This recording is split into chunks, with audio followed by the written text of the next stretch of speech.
Alright guys, I'm back again to discuss music that was released in 2023. I've already done all the studio albums.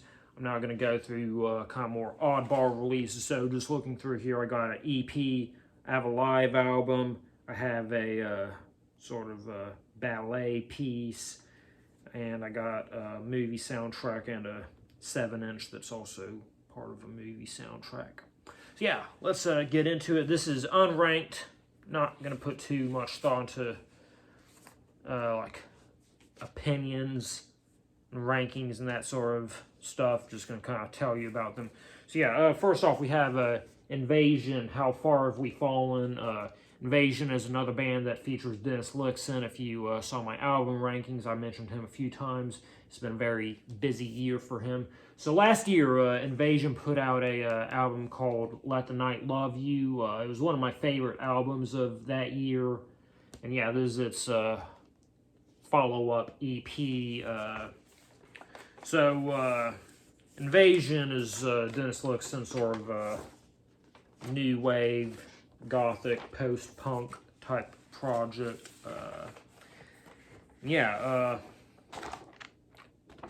They've kept pretty good so far. They put out 3 albums. I think there might be one other EP that I never got around to getting, but obviously, I mean, I had to get this one. I mean, it's kind of the continuation of one of my favorite albums. The title track, Let the Night Love You, is pretty solid.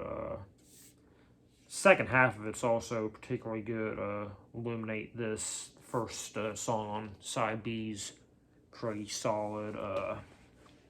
Next up, I got the Smiles Europe live recording. So, controversial opinion. Don't get me wrong, the Smiles album is really great.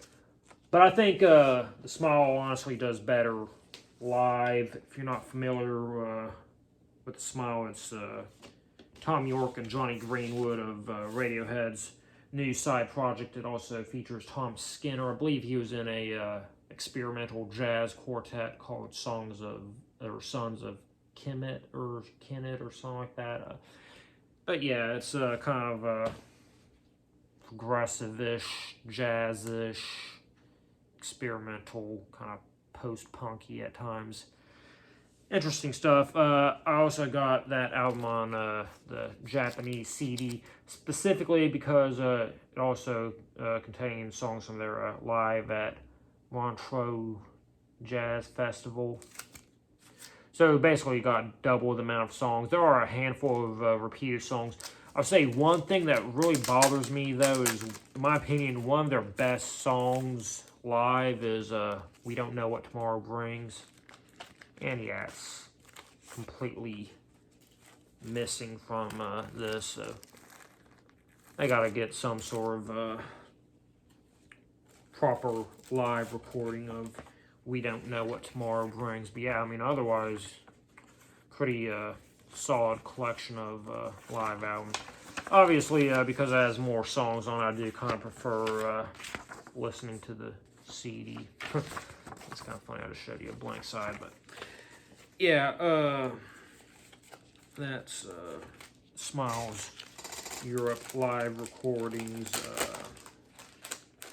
So this next album, I gotta admit, I was kind of on the fence whether I should treat it as a studio album or as kind of more of a oddball release. I'll say if I called it a studio album, it'd be like the bottom ranked for that.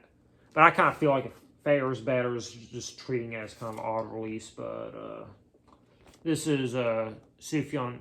It was written by Sufjan Stevens. Reflections for 2 pianos.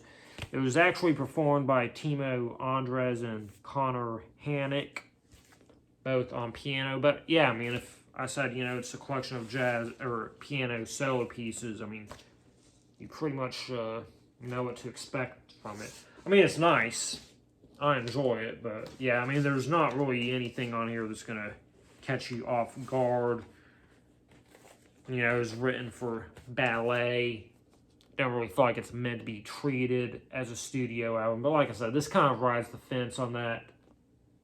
Yeah, Sufjan Stevens did release a proper studio album. It was a lot better than this.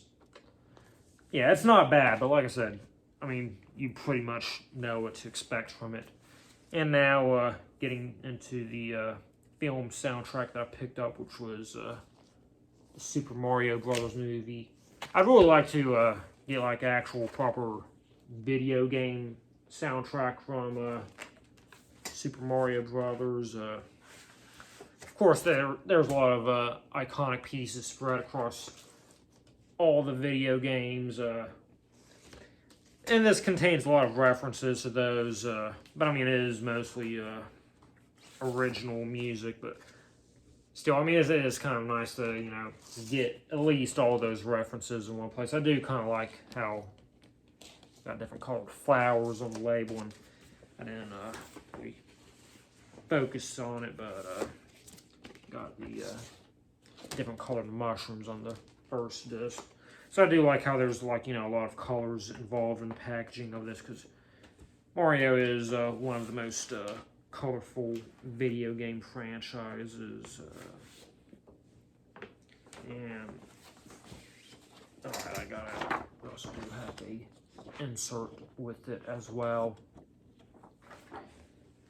So yeah, I mean, it's a pretty decent soundtrack, but yeah, I haven't seen any of Super Mario games soundtracks on vinyl. They may or may not exist. If they do, I have a feeling they're a lot easier to get in Japan than in the United States. But yeah, I did opt to pick up this movie soundtrack. And I also got its accompanying 7-inch titled Bowser. Features the Peaches song, which I'm not gonna lie, I'm honestly not really a particularly big fan of it. I know a lot of people thought it was funny. I don't really care for it. The whole reason I got it, though, was actually the Mario Brothers rap. If you remember the old Mario TV show with, like, you know, the split animated live segments and, you know, the Mario Brothers rap. That was something else. And yeah, I love getting little novelty songs like that on vinyl, so that's why I picked it up. So yeah, that obviously went by a lot faster than my little studio albums. I also do want to point out, probably already noticed, but it's got the cool die cut jacket, so that's what's cool. Yeah, that went a lot faster than my studio albums. Like I said, don't really have a whole lot to say about these. Just kind of wanted to show them, give you a brief explanation of them. So yeah, I might, if I do this, it'll definitely be like early next year.